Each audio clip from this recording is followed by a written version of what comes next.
Yo, what's going on, yo? I'm JB Hoops, and today I'm breaking down the game of Liddell, a potential first round pick in this year's draft. Leave a like if you enjoy, subscribe for more. This is going to be one of my last scouting reports for this draft cycle. I appreciate the support, and let's just get right into it with his stats. So for his junior season at Ohio State, Liddell averaged 19.4 points, 7.9 rebounds, as well as 2.5 assists and over 2.5 blocks per game. He put up these numbers on very impressive shooting splits, shooting 49% from the field and over 37% from three. Now the first thing I want to talk about with Liddell is his defensive versatility. He's a great defensive prospect who is versatile and switchable, and I think he has the ability to defend 3 through 5. Whilst he is a bit undersized at just 6'7" in shoes, he's built like a football player and has a near 7-foot wingspan. He's also a very underrated athlete, posted a 38-inch max vertical at the combine, and his defensive instincts overall are just amazing. He's an elite shot blocker, averaged 2.6 per game. His timing is amazing, he's great at challenging guys vertically at the rim, and then the chase down blocks he racked up this season was super impressive. As a point of attack defender, Liddell is intense and very good at containing his matchup. He slides his feet well and uses his length and frame to keep his man in front of him. Obviously, he's not going to be the quickest defender, but he does a pretty good job at moving laterally, using angles to his advantage and using his physical tools. I think where Liddell is most impactful as a defender is as a weak side shot blocker. He positions himself really well, is always very alert off the ball, and covers a whole lot of ground very quickly. He gets a lot of blocks as a help defender, his timing is impeccable, and he's super quick to read when he needs to move. He takes calculated risks and they usually pay off. He's a really smart defender, and I think he'll be a plus on that end right away in the NBA. Now, whilst Liddell is very versatile as a defender, there is still some concerns I have with his game. He isn't the best on-ball defender, obviously because of the lack of mobility. He's generally pretty solid at containing his matchup, but against more athletic and shiftier players, he might struggle a little bit in the NBA. And then there is also the obvious fact that he is quite undersized at only 6'7", so he will probably struggle against NBA-sized centers and taller players inside. But with his versatility, size, athleticism, and defensive instincts, I can definitely see him being super impactful as a small ball 5. Whilst Liddell is a great defensive prospect, he is also an amazing offensive player. Liddell is an amazing scorer in the mid-range. He possesses an excellent fadeaway jumper and has very soft touch on all of his attempts in the mid-range.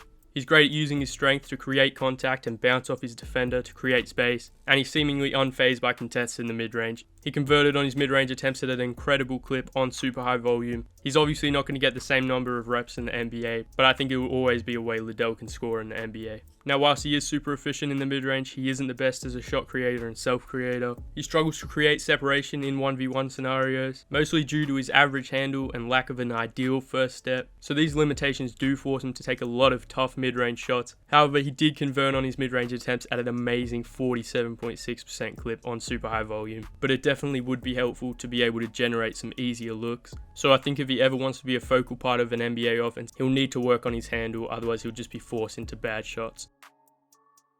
Now, expanding on his offensive game, I want to talk about his shooting. Liddell is really effective as a spot-up shooter. His mechanics are solid, and generally his shot has a pretty good arc on it. I don't think he's much better as a shooter when he gets his legs under him. His shot is just much more fluid, so I don't think he'll ever really be a threat to hit the pull-up 3. But in saying that, I think he's going to be amazing as a pick-and-pop threat in the NBA. Whilst he did shoot a really solid 37.6% from 3, there still are concerns with his jumper. I noticed that the arc kind of flattens out on his shot the further he shoots from, so I don't know if he'll ever be a guy who shoots from more than a foot or two out from behind the line. And I would also like to see the 3-point volume go up. He did only attempt 3.8 attempts per game this season, but I do expect in the NBA he'll get a lot less mid-range attempts and as a result more opportunities to knock down threes. So I do think the 3-point shot will be one of the main sources of his offense in the NBA. Now onto his inside finishing and post-scoring ability. Liddell is a strong finisher inside. He uses his massive 243-pound frame to bully his way inside and convert through contact. He also recorded an impressive 38-inch max vertical at the combine, so despite being undersized at only 6'7", he has the ability to elevate above and finish over defenders. He also has pretty soft touch around the rim with his right hand, although he is very reliant on it and rarely uses his left hand around the rim. So that will probably be exploited in the NBA, so he'll need to focus on improving that. And as for his post-game, Liddell is great. He's really good at creating contact and using his frame to his advantage. His touch in the short range is pretty good, but I am a bit concerned because he doesn't really have a whole lot of post moves. He generally goes to his fadeaway, which is amazing, or this kind of push shot or floater, which is a bit awkward. But because he is undersized, I don't think his post game will be a significant part of his game at the next level, but he will still get some opportunities to show what he can do in the post.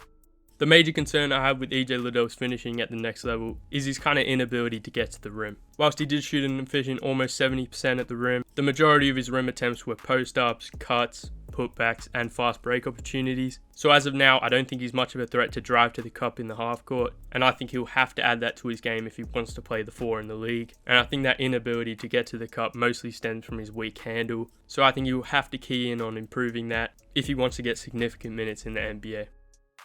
Now finally, onto his playmaking ability. EJ Liddell is an excellent passing forward. He has great vision and has the ability to make passes that not many can make. He can make full court passes in transition to his shooters and bigs running the floor, and then he's also an elite passer out of the post. He's great at reading when double teams are coming and has the ability to kick the ball out to shooters wherever they are on the court. His passes are really strong and he finds his teammates with great accuracy. He processes the game really quickly, always seems to find the open man, but the main concern I have with his playmaking is obviously his average handle. His handle is decent, he can do kind of basic stuff, but it's just not too advanced. He definitely has some improvements to make, tightening his handle up and developing it, so he can become more of a creator for himself and for his teammates.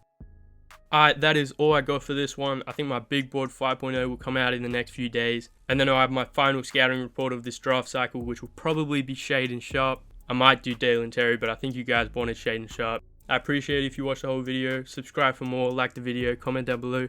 JB Hoops, out.